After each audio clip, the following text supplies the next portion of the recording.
I want to give you about 5 ways that God tried to convince us of this proof so you can see how hard He's trying for us. The first way God tries to convince us of the truth of the gospel is through the incarnation of Jesus Christ. He becomes flesh.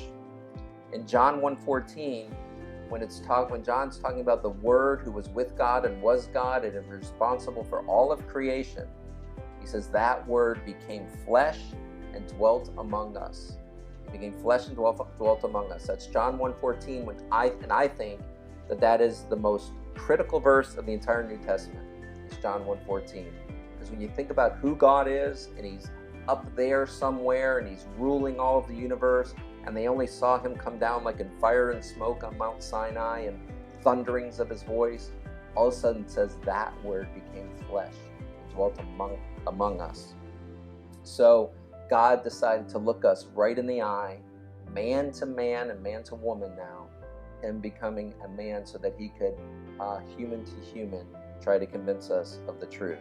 Another way God tries to convince us is through the apostles. And in John 14:26, Jesus says of the apostles that He's going to send them the Holy Spirit who will teach you all things and remind you of everything that I've said. So there's that promise of inspiration for when they write the apostles. They'll be taught all things, so they'll have supernatural knowledge, and they'll be reminded of everything Jesus had ever said. So every syllable He said will come to their minds as they need it to come to their minds.